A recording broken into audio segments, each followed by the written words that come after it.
200 unit सरकार जो है फ्री में बिजली भी उपलब्ध कराने का काम करें। जब हमको मौका मिलेगा हाउस में तो सारी डेटा के साथ जो है हर एक बात जो है हम करेंगे। आप लोग भी सब लोग रहिएगा, सुनिएगा। महिलाओं को लेकर के नीतीश जी हमेशा वाही लेते हैं, कहते हैं कि महिलाओं के लिए कुछ किया, पहले कुछ था।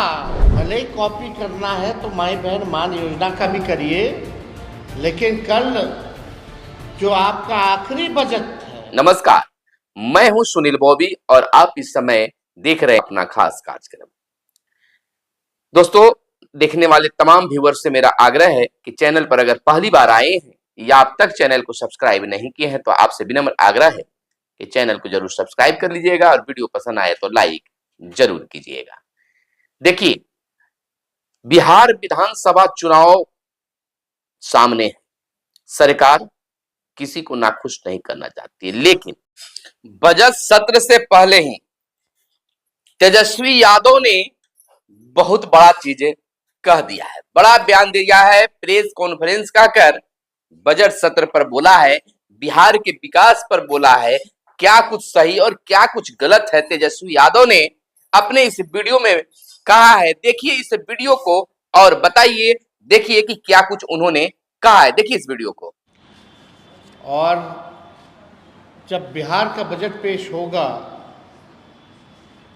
तो हमको लगता है कि जिस प्रकार का राज्यपाल जी का अभिभाषण रहा, किसी को समझ में नहीं आया आखिर ये कौन सी सरकार का भाषण पढ़ रहे थे। 2005 वाला, 15 वाला कि 17, 18, 19, 20 वाला या 24, 22 वाला, सब जो है कंफ्यूज थे कि आखिर ये कोई 3-4 राज्यपाल हम लोगों ने देख लिया, 5 राज्यपाल देख लिया इन दिनों। पांचों राज्यपाल ने एक ही रटा रटाया भाषण जो है बोलने का काम किया। अगर मुख्यमंत्री जी से भी पूछा जाए ईमानदारी से तो वो भी कंफ्यूज हो जाएंगे कि कौन सा साल वाला का कौन सा सरकार का भाषण था, उनको भी पता नहीं होगा। भारत सरकार का बजट आया, बिहार को जो है छलने का काम किया गया, सौतेला व्यवहार किया गया। जब हमको मौका मिलेगा हाउस में तो सारी डेटा के साथ जो है हर एक बात जो है हम करेंगे। आप लोग भी सब लोग रहिएगा, सुनिएगा। लेकिन कल बिहार का बजट आ रहा है तो हम लोगों की मांगे हैं और हम लोग चाहते हैं कि ये बजट में सरकार जो है इन चीज़ों को इंक्लूड करे। सबसे पहला कि ये जो वृद्धा पेंशन जो 400 है या सामाजिक सुरक्षा पेंशन 400 रुपये है, चाहे दिव्यांगों का हो, चाहे विधवा का हो या वृद्धा का हो, हमको लगता है कि देश भर में सबसे कम पेंशन जो है बिहार में ही मिलता है। और हमको याद नहीं कि 20 साल में नीतीश कुमार जी ने इसको बढ़ाया भी है कि नहीं बढ़ाया। लालू जी जब थे तो उस समय 30 रुपया था, उसको बढ़ा करके उन्होंने 95 के आसपास उन्होंने 100 रुपया किया था। लेकिन वैसा 20 सालों से 400 रुपये जो है दिव्यांगों को, वृद्धाओं को और विधवा को मिल रहा है, ये नाजायज़ है। सरकार कहती है कि हम लोग 3 लाख करोड़ का बजट बढ़ा दिए, हर बार वाही करती है कि हम लोगों ने बजट को बढ़ा दिया।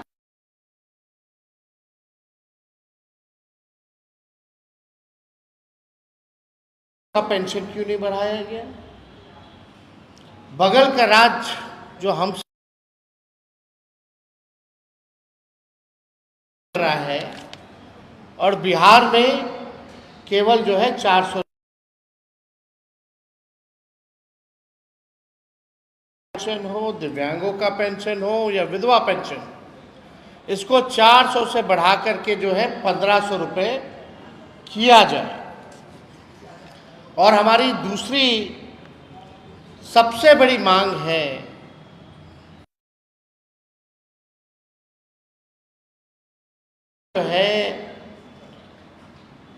सबसे ज़्यादा बढ़ा हुआ है अब तक के मुकाबले। में अगर कोई बीमार पड़ जाए तो इलाज कराना, दवा कराना, घर का बजट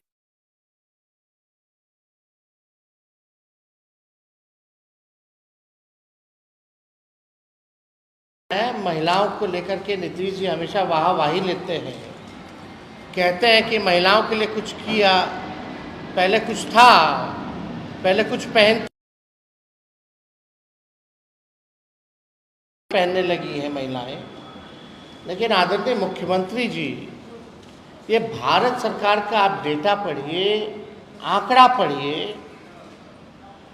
हम तो ज़्यादा पीछे की बात नहीं करना चाहते, हम वर्तमान और भविष्य की बात करना चाहते हैं। और वर्तमान में अगर आप देखें, नेशनल फैमिली हेल्थ सर्वे हुआ पूरे देश में, उसके अनुसार देश में सबसे अधिक 65% बिहार की महिलाएं अनमिक है। अब हमारी माताएं बहनें लगभग बिहार में 65% जो हमारी माताएं बहनें हैं उनको खून की कमी है। और आप देखिएगा कि महंगाई से परेशान है। जो बच्चों का जो है, बिहार ही सबसे अधिक स्टंटेड यानी बौनेपन के शिकार। हमारे बिहार के बच्चे देश भर में सबसे ज़्यादा बौनेपन के शिकार हो रहे हैं। आपकी सरकार ने अभी तक इस पे कोई ध्यान नहीं दिया। महंगाई, पति कोई ना कोई बिहार का भाई हमारा पलायन कर रहा है, घर चलाना पड़ता है महिलाओं को, खरीद नहीं सकती, खा नहीं सकती, सारा घर का भार महिलाओं।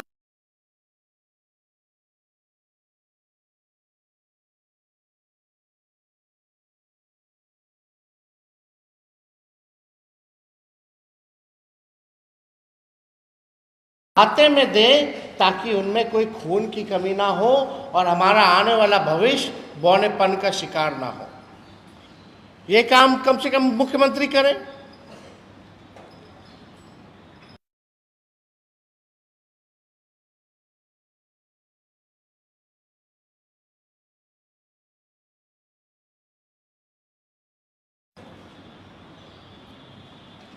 भले ही कॉपी करना है तो माई बहन मान योजना का भी करिए, लेकिन कल जो आपका आखिरी बजट है, हम कैसे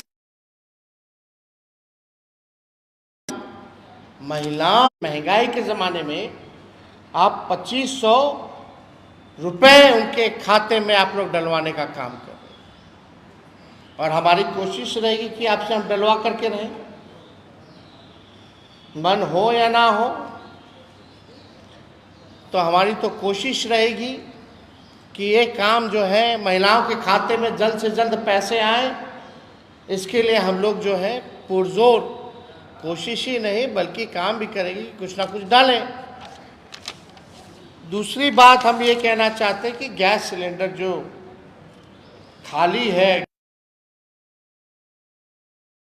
लोगों का चूल्हा नहीं जल रहा है इस महंगाई के चक्कर में, तो गैस सिलेंडर का भी कम से कम 500 रुपये करें। और 5 लाख नियुक्ति पत्र हम लोगों ने बांटा था, 3 लाख नौकरी प्रक्रिया अधीन करा के आए थे, उसके बाद से स्थिर पड़ गया है। तो हम चाहेंगे कि जो हमारी सरकार ने जो प्रण लिया था 10 लाख नौकरी देने का, 5 लाख नियुक्ति पत्र हम लोगों ने बांटा था, कई पद कर लाखों में सृजन हम लोगों ने किया था, कम से कम उसका भी नियुक्ति पत्र वितरण जल्द से जल्द मुख्यमंत्री महोदय कर दे। ये हम लोगों का जो है मांगे हैं। और सबसे महत्वपूर्ण बात, जब हम लोगों ने बिहार में जाति आधारित गणना कराई थी तो उसमें 94 लाख ऐसे परिवार जो पाए गए जिसका आय 6,000 से कम यानी गरीबी रेखा के नीचे थे। उस समय हम लोगों ने तय किया था कि इन 94 लाख परिवारों को हम लोग कम से कम 2 लाख रुपए का सहयोग हम लोग करेंगे। लेकिन ये योजना जब से हम लोगों की सरकार गई है तब से ये काम नहीं हो पा रहा है। तो हम लोग चाहेंगे कि जो 94 लाख जो परिवार हैं उसको हम लोग आर्थिक न्याय दें और सरकार से भी मांग करेंगे कि इस बजट में 2 लाख रुपए का सहयोग जो है उन परिवार के लोगों को करें। इसमें ये भी था कि भाई जो भूमिहीन हैं उनके लिए भी अलग से 1 लाख उसको 1,20,000 रुपए जो है दिया जाए। ये अभी भी ज़मीनी स्तर पे चाहिए। हम लोग पूरा बिहार घूम के आए हैं, संवाद किए हैं, कोनो हम लोगों को अधिकारी घेर करके नहीं रखा था। जिस प्रकार से माननीय मुख्यमंत्री जी जाते हैं, यात्रा पे गए ना गए बात बराबर है, लग रहा था पटना अन्य मार्ग में बैठे। कर्फ्यू लगा रहता है, घेराबंदी रहती है, रहती नहीं है। तो जो भी भूमिहीन है बिहारों में उनके लिए ये क्या ला रहे हैं, ये जातीय आधारित गणना का मतलब यही है। फायदा तभी होगा जब इस डेटा का हम लोग इस्तेमाल करेंगे। ये सरकार इस्तेमाल ही नहीं कर रही है क्योंकि बीजेपी आ गई। हम लोगों ने तो आरक्षण बढ़ा दिया था। लाखों में नौकरियों का नुकसान पिछड़ों को, अति पिछड़ों को, दलित समाज को, आदिवासी समाज को हो रहा है। जो 65% लोगों ने आरक्षण, ये साफ पता चल रहा है कि भाजपा जो है आरक्षण खोर और आरक्षण चोर पार्टी है। ये स्पष्ट है। इसी का संदेह हम लोगों का था। 9-10 महीना हो गया और इन लोगों ने आरक्षण को शेड्यूल 9 में नहीं डाला। तो हम सब लोगों का ये मांग है कि जो बजट जो बना है कम से कम उस डेटा का इस्तेमाल, डिटेल है, कौन लोग भूमिहीन है, कौन लोग कितने पढ़े लिखे हैं, कितनों के पास रोजगार है, कितने के पास पक्का मकान है, कौन कचरा धोता है, कौन ठेला धोता है, कौन मजदूरी करता है, सारा डिटेल है। इस डिटेल के हिसाब से, जाति आधारित गणना के हिसाब से बजट जो है वो होना चाहिए। और आरक्षण के मामले में हम लोग साफ पहले ही कर चुके हैं कि इसको अगर आप लोग 75% भी लाइएगा, हम लोगों का जो 65% किया हुआ है उसका भी हम लोग साथ दे करके पास करेंगे और शेड्यूल 9 में केंद्र सरकार डाल दे अविलंब। तो हम सब लोग यही चाहते हैं, जो हमारी मांगे हैं, उम्मीद करते हैं कि इसमें जो कल बजट जो होगा कम से कम महिलाओं के खाते में पैसे देने की बात होनी चाहिए। और हम सब लोग पूरे बिहार में हम लोगों ने घूमने का काम किया। आगे और भी यात्राएं हमारी होंगी, घूमते रहेंगे हम तो हमेशा। लेकिन एक बार बिहार के सामने हमारा जो विज़न है, जो हमारा रोड मैप है, जो हमारा ब्लूप्रिंट होगा कि क्या नया मॉडल होगा जिससे हम बिहार को आगे ले जाएं, उस पर हम लोग जो है बड़ी गंभीरता से हम लोग काम कर रहे हैं। और वही चीज़ हम लोग करेंगे जो होने लायक होगा। हम लोग जुमलेबाजी करने वाले लोग नहीं हैं। हम लोग जो कहते हैं वो कर करके दिखाते हैं। और नीति आयोग का आपने रिपोर्ट भी देखा होगा, जिसमें बिहार जो है साक्षरता के मामले में, प्रति व्यक्ति आय या निवेश के मामले में, या किसानों के आय के मामले में जो है बिहार सबसे फिसड्डी है। गरीबी में, पलायन में, बेरोजगारी में बिहार अव्वल राज्यों में है। 20 साल इन लोगों के एनडीए सरकार के बाद 11 साल डबल इंजन की सरकार, फिर भी बदहाल है बिहार। गरीबी, बेरोजगारी, महंगाई, पलायन, कोई कारखाना नहीं, कोई इंडस्ट्री नहीं, लोग परेशान हैं।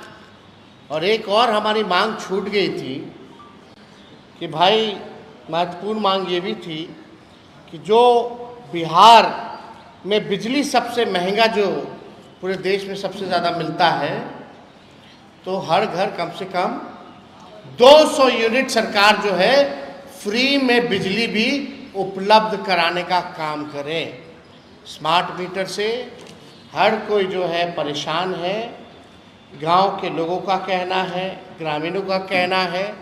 हमारी हर पंचायत, 8,000 से ज़्यादा पंचायत के प्रतिनिधियों से बातचीत हुई है। कम से कम 200 यूनिट फ्री में बिजली उपलब्ध कराएं और कम से कम किसानों के लिए भी जो है फ्री में बिजली उपलब्ध सरकार को कराना चाहिए। तो ये हम लोगों की मांगे हैं, जो हमको लगा कल बजट आ रहा है और इस बात को तो हम लोग कई महीनों से हम लोग ये कहते रहे हैं। अब सरकार को ध्यान देने की ज़रूरत है। हालांकि सरकार जो है, आप लोग जान ही रहे हैं, आज की स्थिति बिहार में कोई सरकार नाम की कोई चीज़ नहीं रह गई है। हाउस कैसे चल रहा है, सदन कैसे चल रहा है, वो भी आप देख रहे हैं। सरकार कैसे चल रहा है, वो भी आप देख रहे हैं। तो हम लोग हर एक मुद्दे को विधानसभा में भी हम लोग उठाएंगे और 4 तारीख को मेरा भाषण भी होने जा रहा है राज्यपाल के अभिभाषण पे। तो सरकार का पोल भी जो है हम लोग खोलने का काम करेंगे, चाहे भ्रष्टाचार का मामला हो, चाहे अपराध का मामला हो, चाहे गरीबी, बेरोजगारी, महंगाई का मामला हो। और हवा में नहीं, उनके मंत्री लोग हवा में जवाब देते हैं। हम लोग बाकायदा ऑथेंटिक डेटा के साथ जो है सरकार के सामने हम लोग बात को रखेंगे। लेकिन आप लोग सब लोग देखिएगा, जब माननीय मुख्यमंत्री जी जवाब देने उठेंगे तो वही टेप रिकॉर्डर बजना शुरू हो जाएगा। वही टेप रिकॉर्डर हमको लगता है आप सब लोगों को रटा गया होगा।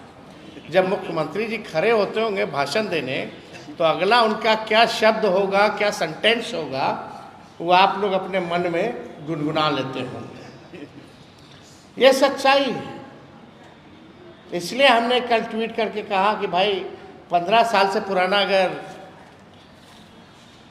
गाड़ी हो जाती है तो सरकार इजाज़त नहीं देती है चलाने के लिए, क्योंकि गाड़ी खटारा हो जाता है, प्रदूषण करने लगता है, मेंटेनेंस बार बार चाहिए होता है, फिर भी खटारा ही रहता है। तो अब समय है, बिहार के लोग नई गाड़ी पे बैठना चाहते हैं, तेज़ रफ्तार से बिहार का विकास चाहते हैं। 20 साल इनका गति हम लोगों ने देख लिया, जबकि जब 11 साल ये डबल इंजन की सरकार में है। अब बिहार चाहे कूद के प्रधानमंत्री आए, मोस्ट वेलकम प्रधानमंत्री जी। आप 300 दिन क्या 365 दिन अब मखाना खाइएगा, सुबह शाम सत्तू घोल करके पीजिएगा। घोलना नहीं आता है तो लालू जी सिखा देंगे। सूखा भी खाया जाता है सान के, और घोल के पिया भी जाता है। तो बिहार की जनता एनडीए सरकार को अच्छे से इस बार चुनाव में सबक सिखाएगी। जिनको सनवाना होगा सनवा देगी बिहार की जनता, जिनको घोलवाना होगा बिहार की जनता घोल देगी। तो अगर आप लोगों का कोई सवाल होगा तो आप लोग पूछ सकते हैं।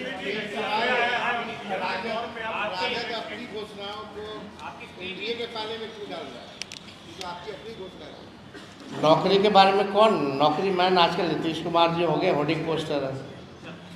आपने सबसे पहली बार किसके मुंह से सुना था?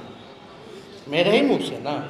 तो जब उसका कॉपी कर ही रहे हैं तो इसका क्यों नहीं कर रहे? उनके पास कोई विजन तो है नहीं। तेजस्वी आगे आगे रहता है, सरकार पीछे पीछे रहती है, आपको पता होना चाहिए। 17 महीने में जो हम लोगों ने काम किया,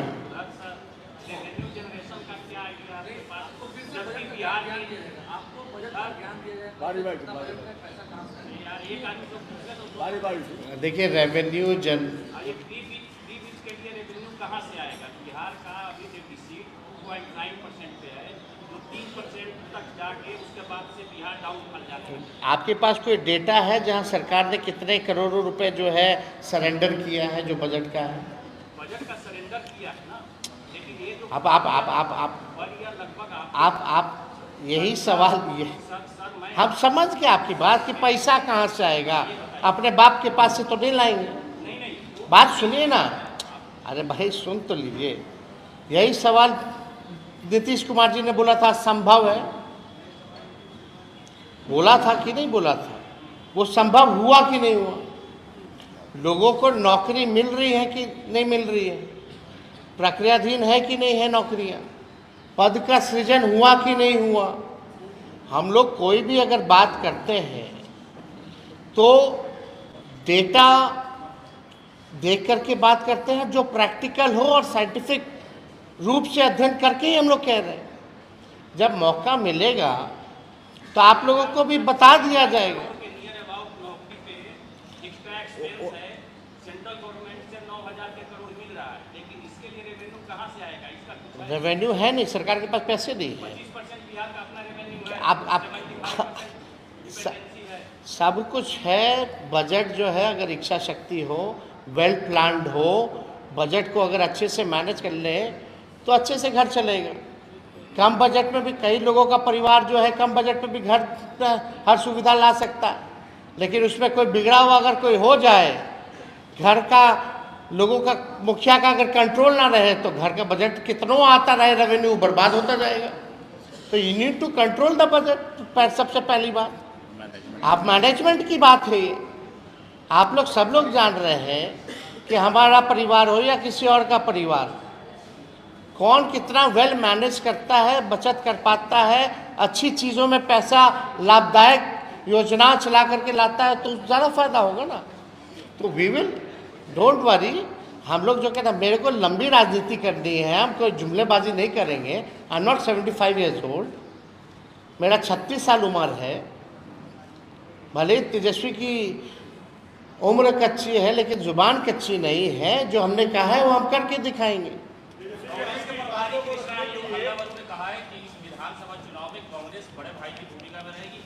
अब इस मुद्दे पे इस मुद्दे पे हमको लगता है कि हम लोग बात करें।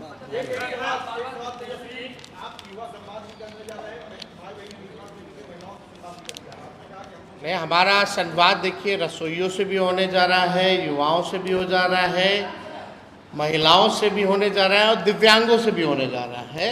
और आने वाले समय में हर लोगों से, किसानों से तो हम मिलते ही रहते हैं, कभी भी टूर पे जाते हैं तो खेत में उतर के मिलते हैं, जाते हैं। और लोगों से भी मिलेंगे जो बिहार के बाहर भी रहते हैं, जो अंदर रहते हैं, नौजवान छात्र छात्राओं से, सभी लोगों से मिल कर के, क्योंकि हमको बिहार को आगे ले जाना है। तो हमारा जो विजन होगा जब हम पेश करेंगे तो बात सबकी होनी चाहिए, सब लोगों की बात होनी चाहिए। अरे भाई, सब लोगों के लिए काम करना है। बिहार में जितने लोग हैं भाई, 12 जब से हम आए तब से यही सवाल पूछ रहे हैं।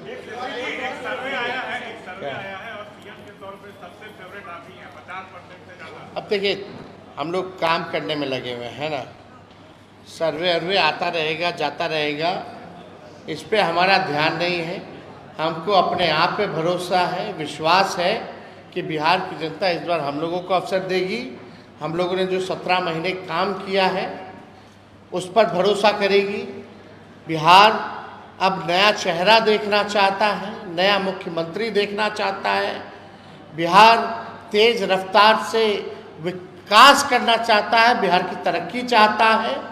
हम लोग को पूरा भरोसा है कि 20 साल मौका नीतीश कुमार जी को मिला है। अब नीतीश कुमार जी ओल्ड मॉडल हो चुके हैं, अब बिहार को नया मॉडल की ज़रूरत है।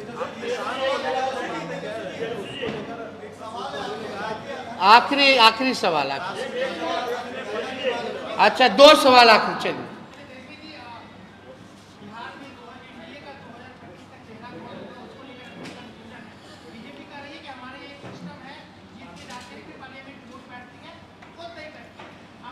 देखिए, हालांकि इसमें हमको टीपा टिप्पणी करना नहीं है, ज़्यादा हम इस पे कुछ कहेंगे नहीं। उनका गठबंधन है, उनकी पार्टी है, लेकिन अगर एक बिहार के नागरिक के हिसाब से अगर हम देखें, नॉर्मल जनता के हिसाब से, not as a politician, BJP के जितने अलायंस पार्टनर हैं, बीजेपी ने अपने अलायंस पार्टनरों के साथ क्या किया?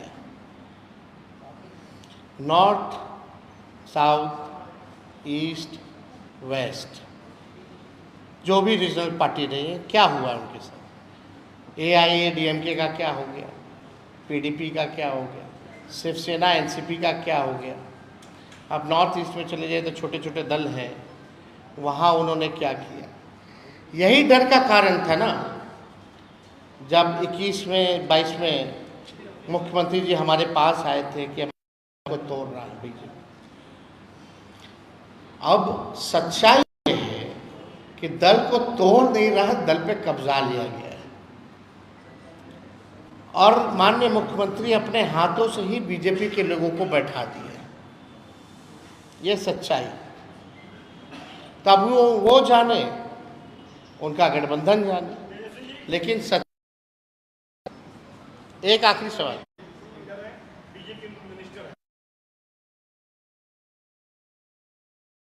कौन करती है, किसका इन करती है, इससे हम लोगों को क्या मतलब?